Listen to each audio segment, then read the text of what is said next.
South China morning post के अनुसार चीन अमेरिका से ताइवान को दूर रखने के लिए साउथ चाइना सी में 12,000 छोटी बड़ी मिसाइलों की तैनाती करने वाला है।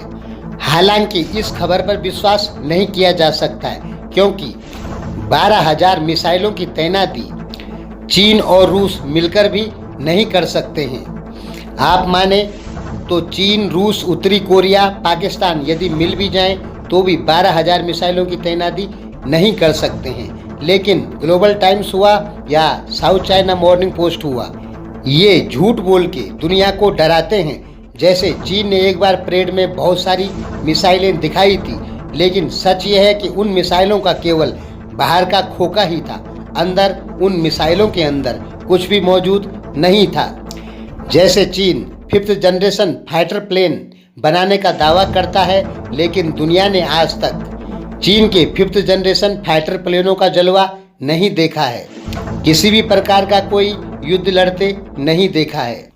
तो चीन के जितने भी दावे आपने देखे होंगे वो सब झूठ निकलते जाते हैं। अब चीन का जो दावा है 12,000 मिसाइलों की तैनाती का, ये देखना होगा कि चीन सच कह रहा है या झूठ कह रहा है।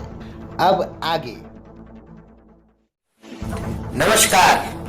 भारत और चीन में जो उच्च स्तरीय वार्ता हुई वो फेल हो चुकी है और अब बहुत ही खतरनाक स्थिति बन चुकी है दोनों देशों के बीच में। चीन ने फिंगर फोर आदि इलाकों से, जो कि दोनों देशों के पेट्रोलिंग पॉइंट थे, वहां से पीछे हटने के लिए साफ मना कर दिया है। जवाब में भारत ने भी चीन को साफ कह दिया है कि यदि चीन पीछे नहीं हटता है तो भारतीय सेनाओं को पता है कि भारतीय सेनाओं को क्या करना है।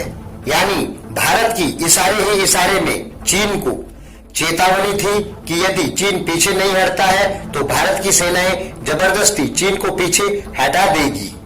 11 घंटे चली इस मीटिंग में दोनों तरफों को या दोनों देशों की सेनाओं को पीछे हटने के लिए दोनों देशों ने अलग अलग शर्तें रखी हैं, लेकिन रिजल्ट 0 ही निकला है। अतः साफ क्लियर हो चुका है कि चीन पीछे नहीं हटेगा और भारत को बलपूर्वक चीन को पीछे हटाना पड़ेगा। जहां तक मेरा मानना है कि भारत को अब चीन से वार्ताएं बंद कर देनी चाहिए। चीन बार बार भारत को वार्ता करने के लिए कहता है, बातचीत की टेबल पर बिठाता है, लेकिन होता कुछ नहीं है। इसलिए भारत को चीन से सभी प्रकार की मीटिंगें बंद कर देनी चाहिए। इस समय काफी खतरनाक स्थिति बन चुकी है लाइन ऑफ एक्चुअल कंट्रोल पर। बार बार वार्ताओं का फेल होना, इससे ये पता लगता है कि भारत और चीन लगातार युद्ध की तरफ बढ़ रहे हैं। उधर पीओके में पाकिस्तान ने 20,000 अतिरिक्त सैन्य बल तैनात कर दिया है। यानी भारत से युद्ध की स्थिति में, भारत चीन के युद्ध की स्थिति में पाकिस्तान से भी भारत को लड़ना पड़ेगा। यह लगभग 100% है। इधर 27 जुलाई तक फ्रांस से 6 राफेल फाइटर प्लेन भारत पहुंच जाएंगे। राफेल फाइटर प्लेनों को मेंटेनेंस के लिए केवल 2 घंटे का समय ही लगता है। राफेल फाइटर प्लेन जो है वो स्टील्थ टेक्निक से लेस है।